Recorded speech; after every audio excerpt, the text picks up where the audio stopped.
selamat pagi. Selamat datang di channel Campervan Suka-Suka, tempat kita berbagi bahagia. Nah, pagi ini kita mau sharing sedikit tentang sistem kelistrikan dual baterai yang kami pasang di campervan kami. Nah, bagaimana detailnya? Kita simak videonya.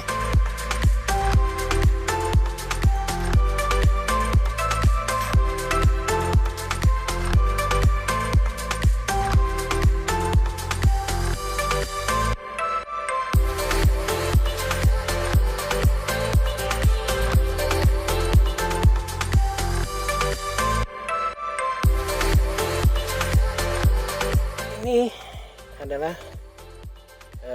Bluetooth connection, jadi kita bisa koneksi ke Bluetooth. Nah, kalau tampilan di aplikasinya seperti ini.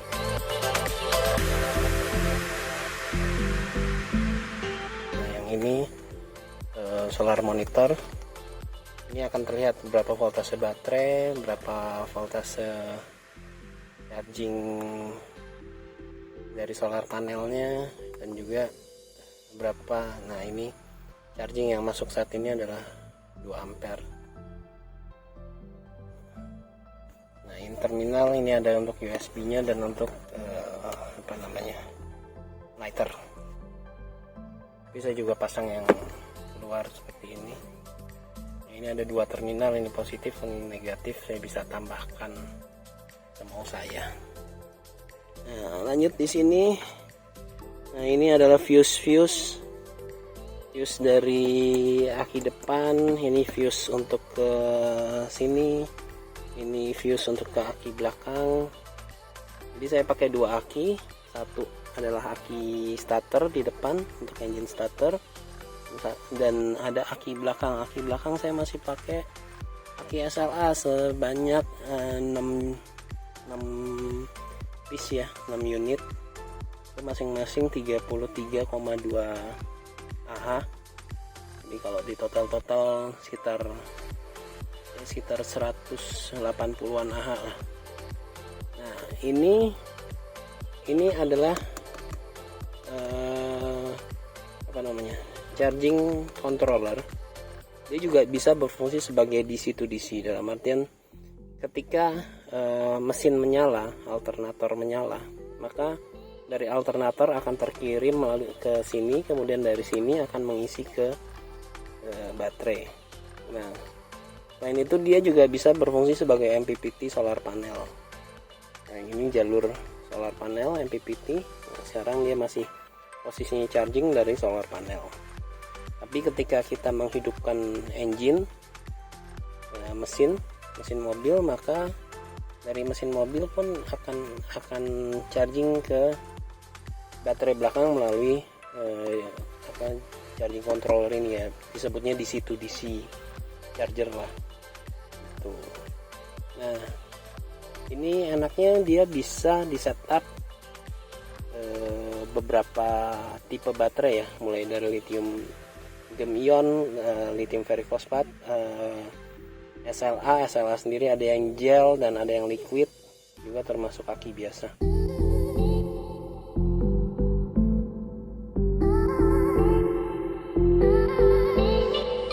Selanjutnya, DC to DC charger ini juga berfungsi untuk memisahkan antara aki depan dengan aki belakang ini.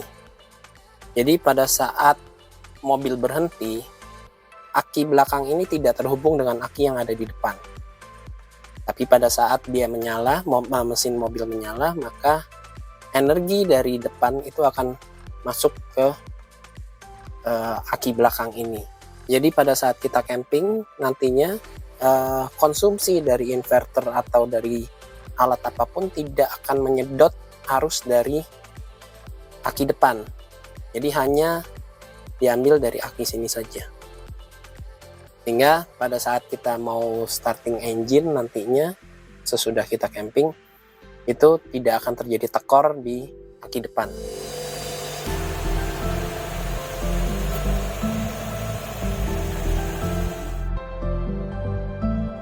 Mungkin di video sebelumnya sudah saya sebutkan ya, Di sana ada solar panelnya lagi kita jemur. Nah, kenapa saya solar panel nggak saya tanam di atas atap, karena kadang saya senang parkir mobilnya itu di tempat yang agak rindang gitu kan. Nah, kalau saya parkir di tempat yang rindang, maka solar panel ini tidak akan berfungsi dengan baik gitu. Jadi makanya saya lebih baik posisinya mobile aja lah. Si solar panel yang anten bisa dilepas dan dipasang. Nah, ini adalah inverternya. Inverternya ngambil dari aki. Nah, ini sisi sini.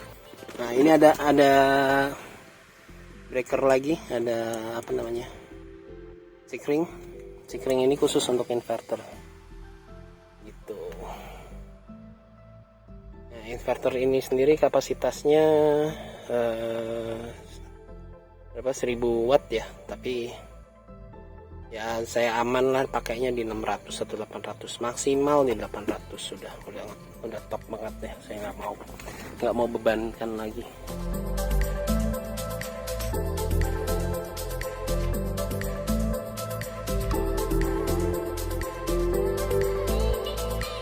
Ini dari inverter bisa lari ke sini, tapi dari sini juga kita bisa colok ke PLN karena saya masih ada kabel panjang. Cuman sekarang posisinya saya tidak pakaikan.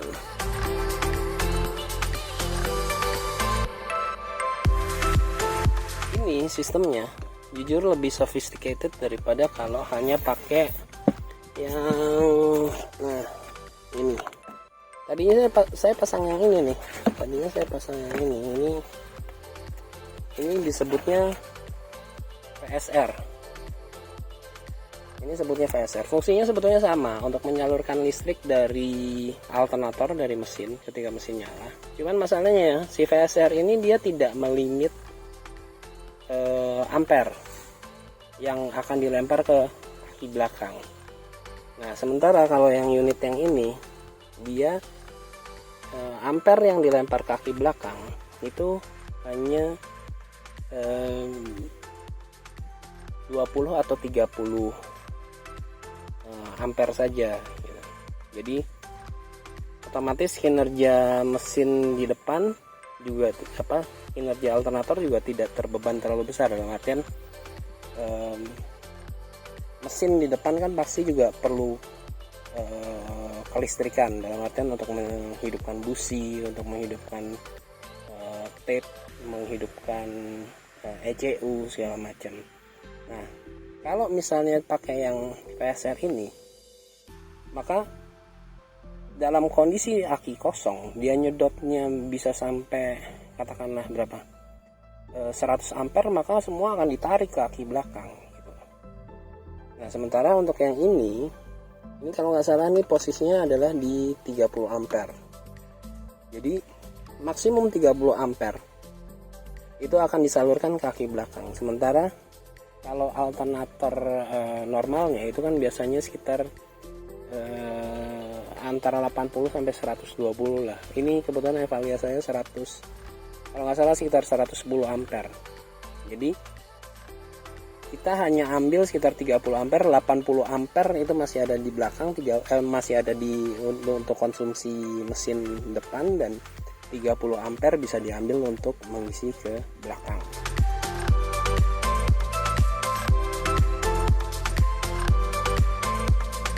Memang sistemnya berbeda. Kalau VSR ini ya dia istilahnya cuma kontak begitu sampai ada arus dari alternator sebesar sekian voltase, maka dia akan mengkontak antara aki depan sama aki belakang. Dan arus dari aki depan itu akan langsung rushing ke aki belakang. Nah, masalah kedua juga untuk pemakaian VSR ini, karena dia tidak ada cut off voltasenya, dalam artian dia terus menerus aja ngisi ke selama masih ada arus dari depan, dia akan mengisi si aki belakang ini. Nah, sementara kalau kita pakai yang seperti ini, sebutnya aki SLA ini, dia tidak ada regulatornya, dalam artian berapapun yang dilempar oleh alternator akan diserap sama dia gitu. Nah, Kalau tidak ada regulatornya, si aki SLA ini akan cepat rusak karena dia posisinya dalam overcharge. Kalau berbeda dengan kalau kita pakai lithium, karena lithium sudah ada BMS-nya. BMS itu yang akan istilahnya cut off begitu, udah full cut gitu. Nah, itu bedanya. Nah, ini jadinya sekarang saya nggak pakai, sementara masih saya simpan dulu. Gitu. Nah, setupnya seperti ini ya, ini masih berantakan, belum diberesin lagi. Intinya adalah ada arus yang ada yang dari depan, ini dari depan nih, dari aki depan, ini dari solar panel, ini jalur negatif, ini positif ke aki belakang.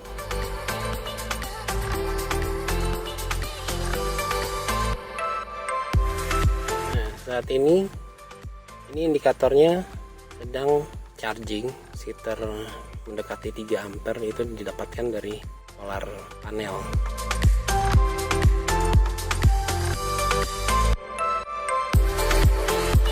Sekitar 2,8 dan 2,9. Nah, ini kalau misalnya kita nyalakan,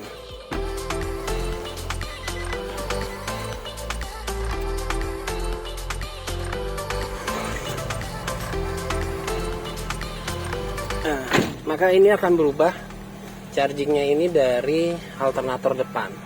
Sebentar, kita tunggu ya. Nah, oke. Naik.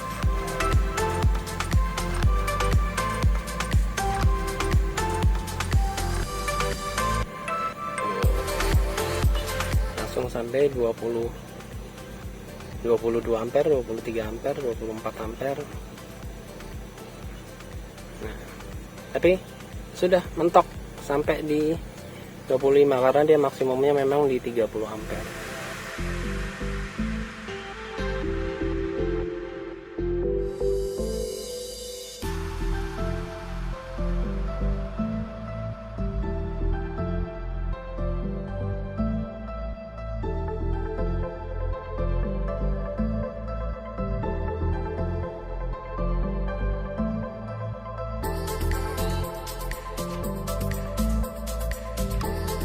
Sesudah 10 menit posisi voltasenya sudah naik, dan kita lihat juga posisi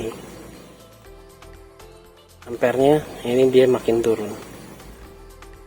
Tadi pada saat awal kondisi baterainya masih kosong, dia masih di 25 ampere, sekarang dia sudah turun. Nah, nanti ini lama-lama akan turun sesuai dengan kondisi fullnya si baterai. Jadi semakin full baterai, ampere yang masuk ini akan semakin turun.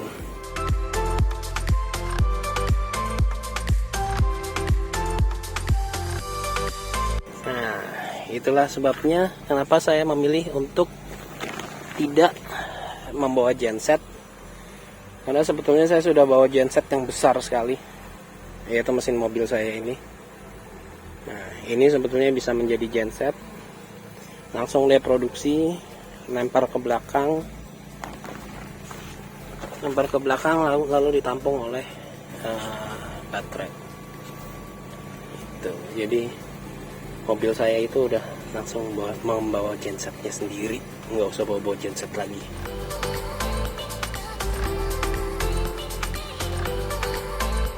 Nah, kalau penasaran bentuknya seperti apa, bentuknya seperti ini, DC-to-DC.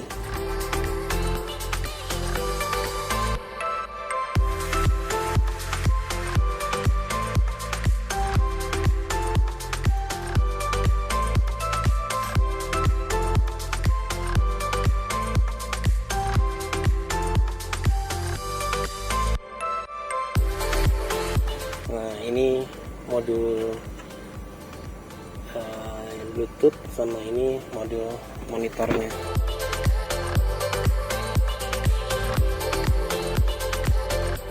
Masih ready ya, masih ada Bluetooth dongle-nya dan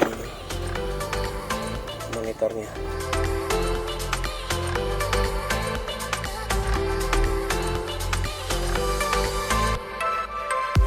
Kita udah kelar packing. Bentar kita mau jalan. Nah, saya mau kasih lihat dulu voltase baterai sebelum kita berangkat.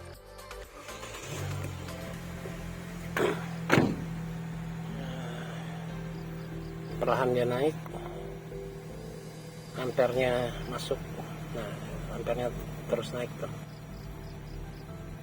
Kita lihat maksimumnya berapa.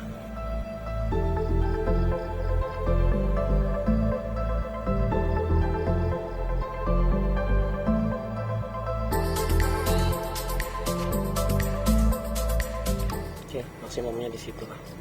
Sekitar 22, 23. Oke, nanti lanjut sesudah kita sampai di rumah.